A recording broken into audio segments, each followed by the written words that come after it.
28 फरवरी 2026 ये वो तारीख है जिसने पूरी दुनिया की भू राजनीति यानी जियो पॉलिटिक्स को हमेशा के लिए बदल कर रख दिया है। अमेरिका और इजराइल ने इसे मिलकर ईरान पर अब तक का सबसे बड़ा और विनाशकारी हमला कर दिया है।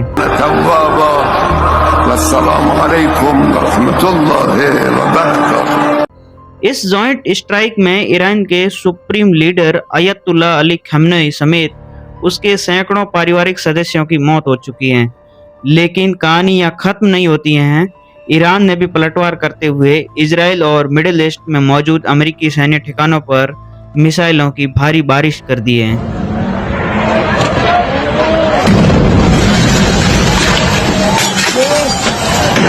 क्या हम वर्ल्ड वॉर 3 की तरफ बढ़ रहे हैं?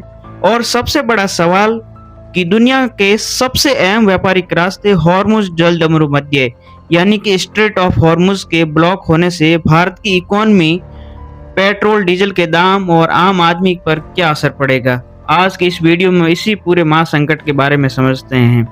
सबसे पहले समझते हैं कि आखिरी ग्राउंड जीरो पर हुआ क्या है। अमेरिका ने इसे नाम दिया है ऑपरेशन एपिक फ्यूरी और इजराइल ने कहा है कि ऑपरेशन रोरिंग लायन। इन दोनों के जॉइंट ऑपरेशन ने के 200 से ज्यादा लड़ाकू विमानों ने ईरान के 500 से ज्यादा ठिकानों पर बमबारी की है और अमेरिका की तरफ से यूएसएस ग्रैंड आर फोर्ड जैसे माकाई एयरक्राफ्ट कैरियर्स और टॉकहोम मिसाइलों का इस्तेमाल किया गया।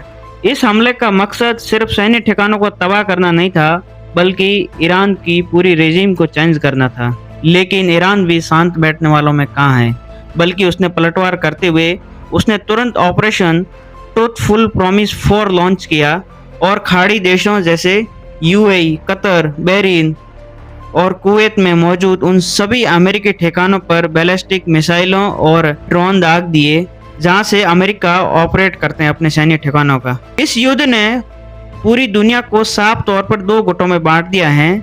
जहां वेस्टर्न देश अमेरिका का साथ दे रहे हैं तो वहीं रूस और चीन इस हमले की कड़ी निंदा कर रहे हैं। आपको जानकर हैरानी होगी कि रूस, चीन और ईरान इसी तनाव के बीच समुद्र में मैरीटाइम सिक्योरिटी बेल्ट 2026 नाम से नौसैनिक अभ्यास भी कर रहे हैं। अब दुनिया पूरी तरीके से 2 गुटों में बंट चुकी है। अब बात करते हैं उस खतरे की जिससे इस वक्त पूरी दुनिया की अर्थव्यवस्था कांप रही है। वजह है स्ट्रेट ऑफ हॉर्मुज का बंद होना।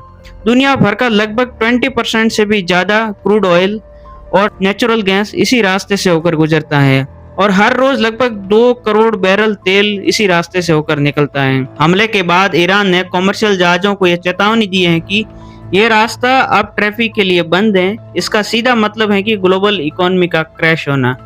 एक्सपर्ट्स का मानना है कि अगर यह ब्लॉकेज जारी रहा लंबे समय तक तो कच्चे तेल की कीमतें $20 से $150 प्रति बैरल तक पहुंच सकती है।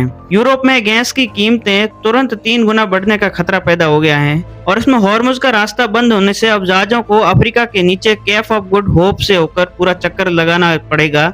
इससे माल पहुंचने में लगभग 15 से 20 दिन का डिले होगा और शिपिंग इंश्योरेंस कंपनियों ने रेट्स आसमान पर पहुंचा दिए हैं। इसका मतलब है कि दुनिया भर में भयंकर महंगाई की लहर आने वाली है। अब आते हैं उस सवाल पर जो हम सबसे जुड़ा है, वो है कि भारत पर इसका क्या असर पड़ेगा, क्योंकि भारत अपनी जरूरतों का लगभग 90% से भी ज्यादा कच्चा तेल आयात करता है और हाल ही के महीने में हमारे कुल तेल आयात का लगभग 50% हिस्सा यानी कि 2.7 मिलियन बैरल प्रतिदिन इसी हॉर्मुज के रास्ते से ऑयल आ रहा था। सबसे ज्यादा असर भारत समेत पूरी दुनिया भर में महंगाई और इकोनॉमी पर असर पड़ेगा। अगर इंटरनेशनल मार्केट में तेल $150 तक जाता है तो भारत में ट्रांसपोर्टेशन कॉस्ट बढ़ जाएगी। खाने पीने से लेकर हर छोटी बड़ी चीजें महंगी होगी। भारत ने हाल ही में IMEC यानी Indian middle east Europe economic corridor का नाम से एक मेगा प्रोजेक्ट की शुरुआत की थी जो हमें यूएई, सऊदी अरब और इजराइल के रास्ते यूरोप को जोड़ता है। लेकिन जब मिडिल ईस्ट देश की मिसाइलों के साये में होंगे तो ये कॉरिडोर कैसे बनेगा? इसी तरह ईरान के रास्ते रूस तक जाने का हमारा जो INSTC कॉरिडोर भी इस युद्ध के कारण पूरी तरीके से खटाई में पड़ गया है। 2026 का ये युद्ध सिर्फ गोलियों और मिसाइलों का नहीं है, बल्कि यह ग्लोबल इकोनॉमी, तेल और सप्लाई चेन का महायुद्ध है।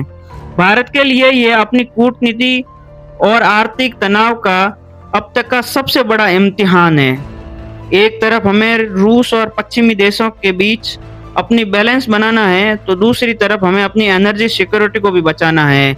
आपको क्या लगता है, क्या यह संकट तीसरे विश्व युद्ध का रूप लेगा और भारत सरकार को इस स्थिति से निपटने के लिए अगला कदम क्या उठाना चाहिए? कमेंट बॉक्स में आप अपनी राय जरूर दीजिएगा।